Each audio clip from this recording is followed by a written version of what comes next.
Hello, this is another video essay, and as you can see, I'm not in the same place. I also don't have a camera now. This is just my phone. I'm gonna go for a microphone. So I'm basically a professional. Shout out to my old roommate for leaving this when he left all his stuff. So I took it and I can use it now. Welcome to another one of my video essays. As you could tell from the title, this is going to be about the pharmaceutical industry and the FDA. If you don't know, if you're not American or you just don't know what it is, the FDA is the Food and Drug Administration in the United States, so they handle food and drug regulation and approval. So I remember that pink sauce lady, she said, "I'm not selling medical products." Because when people asking her why it wasn't FDA certified, she said, "I'm not selling medical products," but there's an F in the FDA, which is food. Hopefully like my new setup. This is a fucking adorable mouse that I painted, inspired by Jingles the mouse. This lamp behind me was so fucking heavy, I had to lug it up the stairs. It was in my aunt's basement. She has a bunch of Art Deco, because her house was built in the 30s, so she has a bunch of Art Deco stuff in the basement that was left here. And I tried lugging up this really gorgeous, trying to find a picture of it. It was probably 100 pounds. I could not lift it up. So I had to lift this one up, which is fine. I think it works great. So this video essay will go over the FDA, but the drug side of it, so the pharmaceutical industry. In the United States, indigenous medicine has been around since thousands of years ago. The first indigenous populations to set foot on North America was an estimated 13,000 years ago. So indigenous medicine has been around, since then. Natural remedies, natural medicines made out of plants, different herbs, just different materials, and even sometimes animal products to help, whatever condition one might have been facing. And Columbus and all those people, all the white men that came to, modern America, they brought so much disease. They brought smallpox, yellow fever, swine flu, literally just general fever. That's what tuberculosis, killed millions. Just besides the fact that they legitimately killed millions, their diseases that they brought over killed so many more. It's ridiculous. Literally, I was friends with a Spanish exchange student my sophomore year of high school, and he thought that all Native Americans, all indigenous Americans were killed. He thought they were extinct. I live by a reservation in the United States, and there's a lot of indigenous kids went to my high school, and he was like, "I just thought you were all Mexican." I'm like, you realize what you think are Mexicans are just indigenous Mexicans? They were there before. With their diseases, they brought with them their medicines and their treatments of certain things. And the earliest kind of modern, what is closest to the FDA, was the Pure Food and Drug Act of 1906. And from the FDA's website, it says, though FDA can trace its origins back to the creation of the Agricultural Division and the Patent Office in 1848, its origins as a federal consumer protection agency began with the passage of the 1906 Pure Food and Drugs Act. This law was a culmination of about 100 bills over a quarter century that aimed to rein in long-standing serious abuses in the consumer product marketplace. What that's referencing is during the Industrial Revolution, which was in the late 1800s to early 1900s, there was so much abuse since food could now be mass-produced in factories and assembly lines, and it was just a lot faster and easier to make a bunch of stuff. There was no quality checking because they were just making money, capitalism, and there was a lot of exploitation and corruption in the food industry, and people literally didn't care. If you guys are interested in reading more about that, Upton Sinclair was an investigative journalist, and he wrote a book called The Jungle, and it was all his findings after he was investigating a food factory, multiple food factories, but particularly meat factories, and sauce, mainly sausage and bratwurst and stuff like that. And it's absolutely wild, and that was a major pillar and catapult in people being like, wait a minute, what am I eating? What is going in my body? Because they were putting like dead rats, feces, just like anything. Someone could get their finger chopped off in one of those conveyor belts. They would throw that in there, just mince it up, put it in the sausage. So that work, and a bunch of investigative journalists were in their high time in the early 1900s. They were having a field day. There was so much to expose. So that's what that's about. Before the modern food and drug, and even after, even going into the mid-20th century, cocaine and morphine were regularly like marketed as these miracle cures. Like Coca-Cola had cocaine in it, and Freud actually thought that cocaine was not, like, you couldn't die from it, and he prescribed cocaine often and regularly. I fucking hate Freud. Whatever. And one of his friends that he prescribed so much to actually died of a cocaine overdose. And my psych teacher said that he was convinced that Freud had cocaine-induced psychosis because of how wild he was. But the modern FDA, the Food and Drug Administration, was founded in 1930, along with a bunch of other government agencies that were founded by Roosevelt to help citizens get jobs and careers. Okay, so now that we've went over just a brief history of the FDA, I know this is kind of jumping into it, but let's get into the Sacklers and OxyContin. So, the Sackler family is a group of wealthy Americans that own and run Purdue Pharmaceutical. Purdue Pharmaceutical, they do not have any affiliation with Purdue Chicken. Before they made OxyContin, they made MS Contin, which I'm mentioning that because it'll be mentioned later on. So, if you're getting MS Contin, that's just morphine. OxyContin is an analgesic, which is a painkiller, and it's an opioid, and the generic name is oxycodone. Opium, heroin, morphine, codeine, laudanum, like I said, they're all in the same family. There was a movie recently with Florence Pugh, and Alex Wolff's character said OxyContin is just heroin in a nice dress, and that is 100% true. I saw that. I said, this man knows what's up. And from Stat News, it says, a memo to the prescription sales force at Purdue shows just how aggressively the company was pushing OxyContin sales. Sales representatives are told their bonuses will be calculated in a way that makes the incentive for selling OxyContin much greater than selling MS Contin. Your priority is to sell OxyContin, the memo said, pointing out specific pain conditions to emphasize and sell for. It concluded, finally, continue to highlight the advantages of OxyContin, specifically in use for the elderly. OxyContin was marketed as a miracle drug that was non-addictive.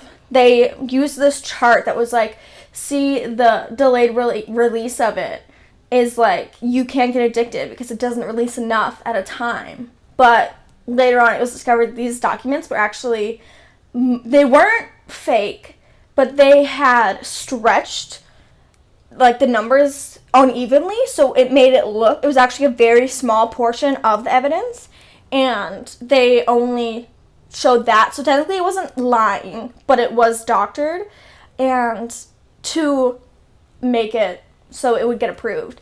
And they actually had insufficient evidence and like trials before they submitted documents to the FDA to get it approved. And per documents of directly from Purdue Pharma, physicians who attended the dinner programs or the weekend meetings wrote more than double of the number of new prescriptions for OxyContin compared to the control group. Sackler noted, quoting from the minutes of an OxyContin meeting, weekend meetings had the greatest impact, increasing new prescriptions for OxyContin by a factor between 2.16 and 2.62.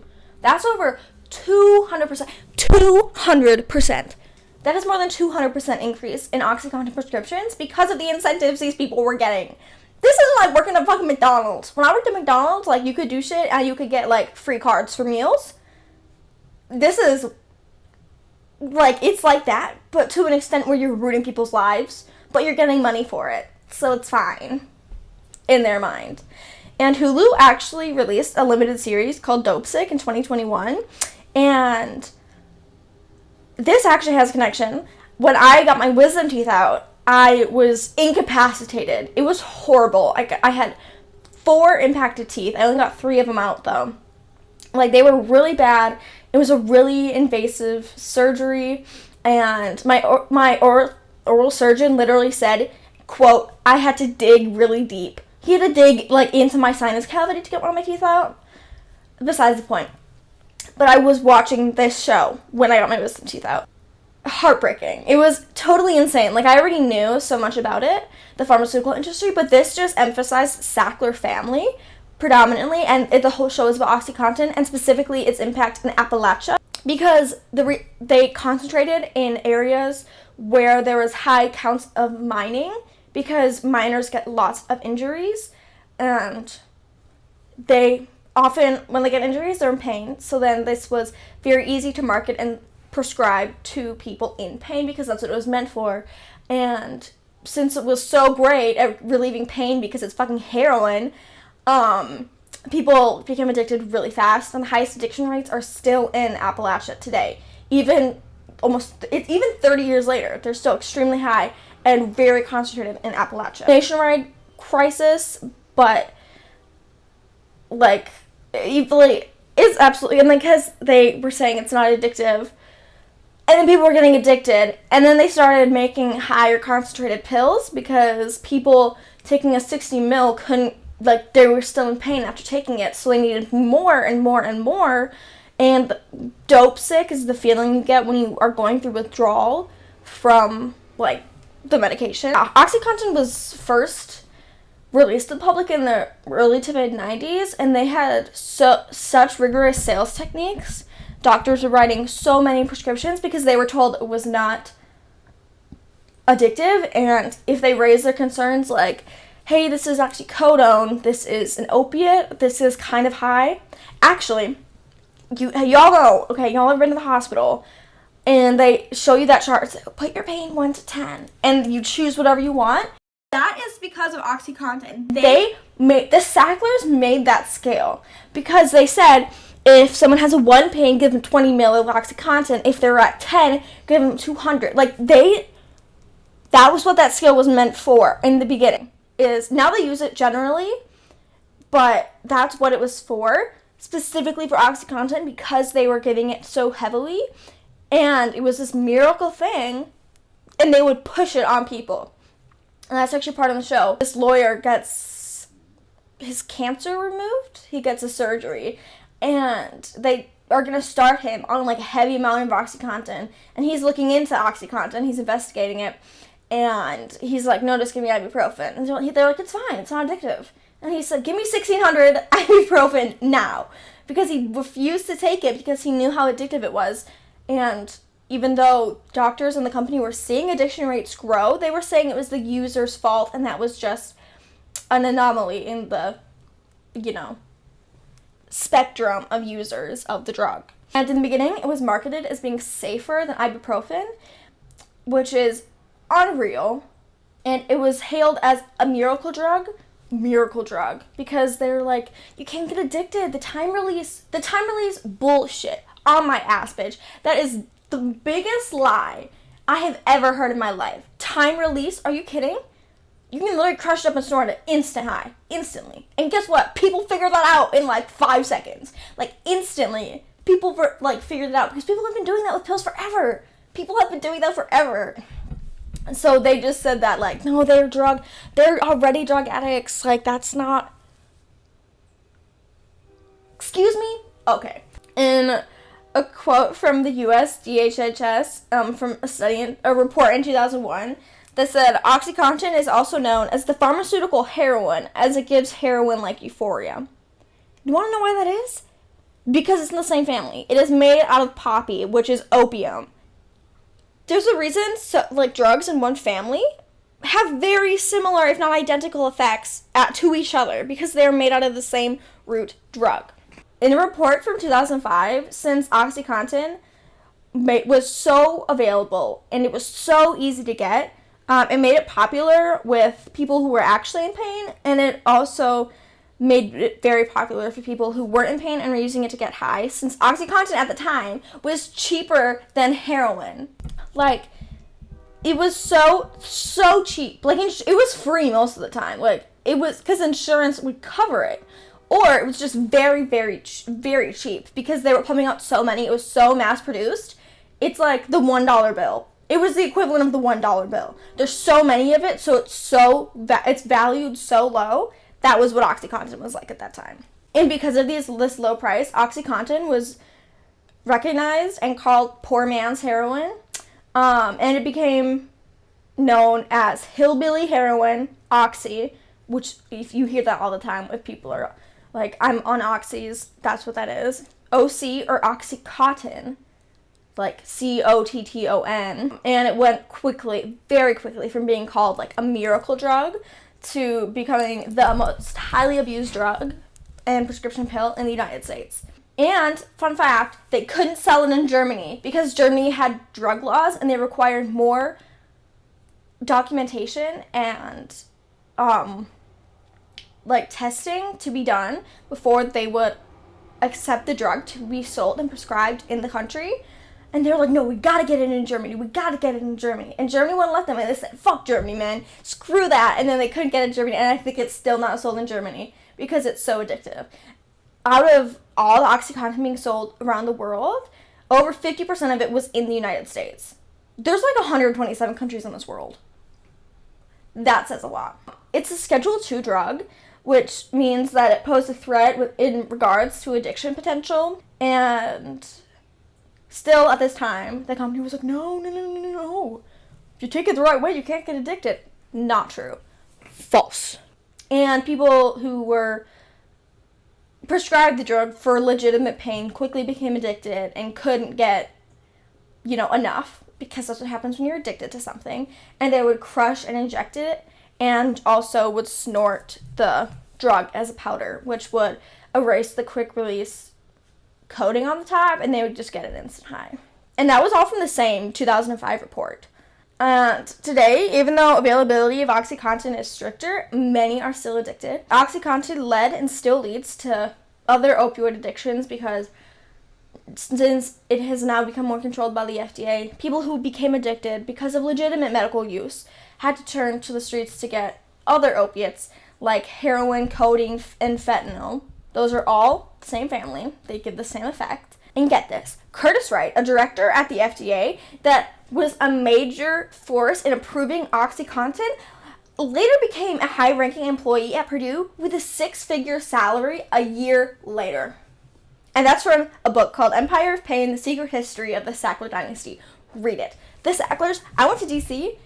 in 2021, and it was like the middle of the night. I was walking past, I looked to my left, it's the Sackler Smithsonian building. They have a building named after them at the Smithsonian because they donated so much fucking money. Where'd you get this money? Killing people on the streets. That's where you got that money. Oh, God, it pissed me the fuck off. I said, I'm gonna go inside and write a letter to the Mr. Smithsonian. Next is black labels. Okay, so black labels, also known as black box warnings, are the highest level of caution that can be given to any medication. And they were implemented in 1979, and they're meant to warn doctors and consumers about potential and potentially deadly side effects of the labeled medication. And it's not just opioids or opiates that get these. Lots of drugs. Well, not lots, actually. It's like few and far between you see a black label. But that's also because these drugs have gone through rigorous testing, and the FDA does decline drugs, like thalidomide. It pulled that from the shelves. And OxyContin was not black boxed until 2001.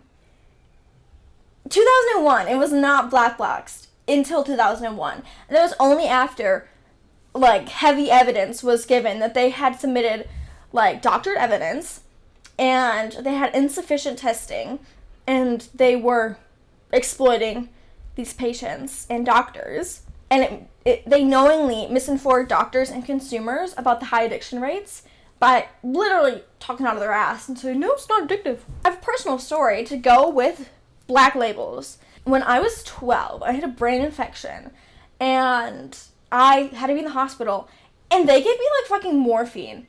12 years old. I was in a lot of pain, yes, and it did wonders, but I was on morphine for 3 whole days, and then they sent me home with nothing, and I was in worse pain than I was before I went to the hospital because they had given me morphine for 3 straight days, so much of it too, whenever I pressed the little red button, they'd give me more. And I was in more pain when I left. I wanted to stay there because they were giving me such good pain medicine. And they told me when they sent me home to just take ibuprofen. Once you've done morphine, okay, I did do it recreationally. But once you've been giving such a strong medication, ibuprofen doesn't cut it. Like that, it doesn't cut it. And I was 12, and I didn't understand what was going on. I didn't understand why I was feeling this way. And I was talking about my wisdom teeth earlier. When I got my wisdom teeth out, they gave me Vicodin with no warning. They gave me fucking Vicodin, and they didn't tell me it was Vicodin. I didn't know what hydrocodone was. It said it on thing, but I was like, okay. I took all of them. Empty stomach. I had not eaten because I got lockjaw from my surgery, so I couldn't eat. I was like living off ice cream and yogurt.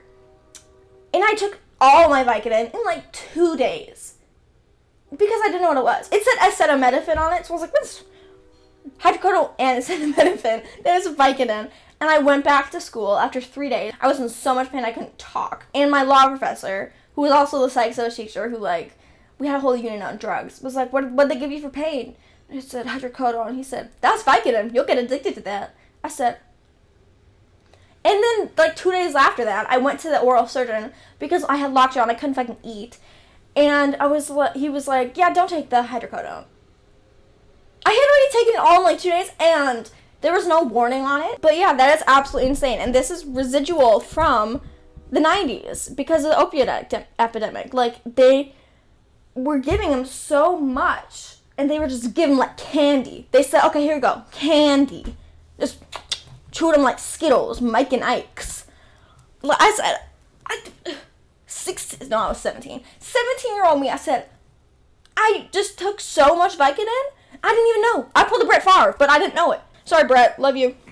Brett Favre was a quarterback for the Green Bay Packers. So now on to the profit margins. The profitability of large pharmaceutical companies compared with other large public companies, study from the National Library of Medicine. They did a research paper on the profitability of pharmaceutical companies compared with other large companies from the S&P 500.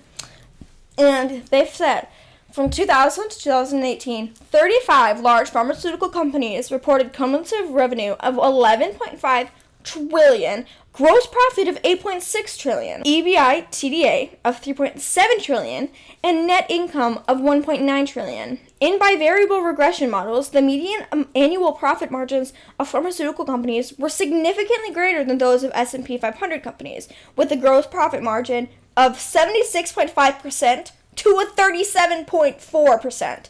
So the S&P 500 is the top 100 companies in the stock market. Their profit margin was 37.4%, whereas the 35 top pharmaceutical companies were 76.5% profit. Excuse me, sir, like, with insurance, like, it's absolutely insane. And it is all for profit. Like, you're telling me you can't make insulin a little cheaper? My sister works at the pharmacy, and she'd be telling stories of how some people literally can't afford their medication, so they'll have to leave without it. They can't afford their insulin, so they just don't get it. What? You're telling me y'all don't make enough money in grants and research money and government funds? Y'all tell me you don't have enough for that. Y'all tell me you couldn't make medicines just, like, cheaper? Oh, just a little cheaper? And every single year, pharmaceutical profits rise. From a report from the U.S. Government Accountability Office, they said, we looked into changes in the drug industry and found that pharmaceutical and biotechnology sales revenue increased from $534 billion to $775 billion between 2006 and 2015. Additionally, 67% of drug companies increased their annual profit margins during the same period, with margins of up to 20% for some companies in certain years. They were just raking it in. They literally went outside and said, money. One of the reasons for this is because name brand drugs and medications cost more than generic brands, and there has been a rise in name brand and copyright and trademarks and medications, so it leads to a rise in cost. Government bodies are heavily influenced by Big Pharma, and the FDA often has agreements with pharmaceutical companies. And the COVID-19 pandemic gave so much profit to companies. Like, for example, Pfizer saw huge profit rises, but every single pharmaceutical company saw huge rises because people were getting sick more, so they get more medicine. So they said, Big Pharma companies see no cap to earnings, and the government does not regulate medication price. And yet another way Big Pharma influences the government is that pharmaceutical companies are large donors to public and government officials, giving them a legal way, an easy way to influence the government, and gives them an in to weasel their way in. And, just suggestions, but, if you don't take our suggestions, we're going to pull that 10 mil. So, it's like how in the United States, each state has the right to set their own drinking laws, but if it's not 21, you don't get highway funds. It's like that. From an article that the Defender released, they said the top pharmaceutical lobbyist in the 2020 elections was Pharmaceutical Research and Manufacturers of America, which spent $25.9 million at the state and federal level. Companies form political action committees to circumvent laws that prohibit corporations from donating directly to candidates. Money can be legally shuffled to support their candidates' re-election. The industry has benefited from a public opinion reversal during the pandemic, moving from criticism over drug prices in early 2019 to becoming popular again in the vaccine effort. This is just absolutely insane, because all this is legal. Like, the fact that weed is a Schedule 3 drug, but OxyContin is a Schedule 2? You're telling me weed is more addictive and more deadly than OxyContin? That's right. No, it's not. That's right. It was Reagan that did that. And Ronald Reagan, if you're watching this from the grave, no one liked you. So, in my opinion, I personally think that nothing is going to improve when it comes to the pharmaceutical industry, and that nothing can be done at this point if the government does not do something about it. If the government actually took votes seriously and weren't funneled by capitalistic endeavors, then something could be done. But at this point, the pharmaceutical industry has such a hook in the worm that is the government that there really is nothing that the citizens can do until the government themselves looks in the mirror, has some, reflection. It's like, maybe what we're doing isn't right. But of course, that will never happen because money, money, money. Alright, so to conclude, the FDA is not quite 100 years old yet, but since the founding of the FDA, so much has happened in the country, and so much more has happened within the pharmaceutical industry. And from the founding during the Depression to create jobs and to have some control over the corporations of the food and drug, sectors in the United States. And upsettingly, everything is money, money, money, and not what you think about our citizens. That has really been, they see the population, demographics, and they're like, let's funnel more drugs into these people.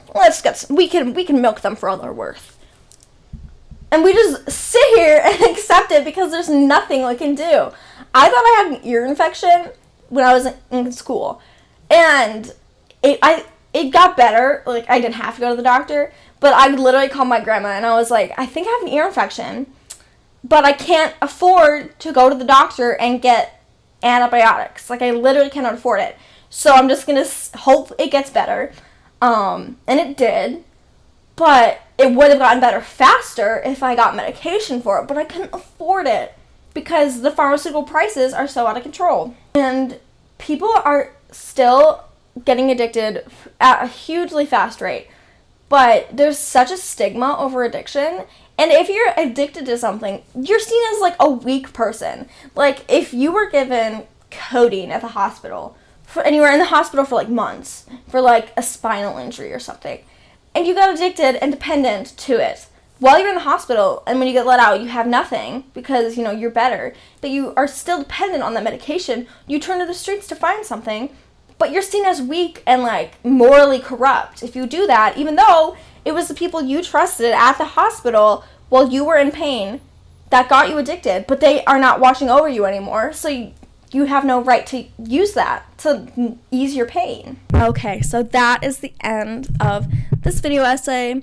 Hopefully the audio was fine. I was moving around a lot, so the chair might have been squeaking. But yes, hopefully you guys liked it. I know it's a little opinionated, but at the end, hopefully you guys liked it and got something from it. I'm gonna do more American topics because obviously maybe it's not. I'm American. So yes, thank you for watching. Hopefully got something from it. Maybe this will influence you to look more into the pharmaceutical industry and kind of understand more about its influence in our government and how much it does affect us, even if you don't take any prescription medication, how much the pharmaceutical industry influences your day-to-day life without your knowledge. If you want to, subscribe, throw a like, comment. This is probably going to get approximately 3 views, but that's okay. Like, if 3 people watch it, I'll be very happy. Just to have 3 people, like, hear about it. So, yeah. Missy did not make an appearance today. Hopefully, she will next time. She is sleeping right now because it's very exhausting being a cat. So, yeah. Peace.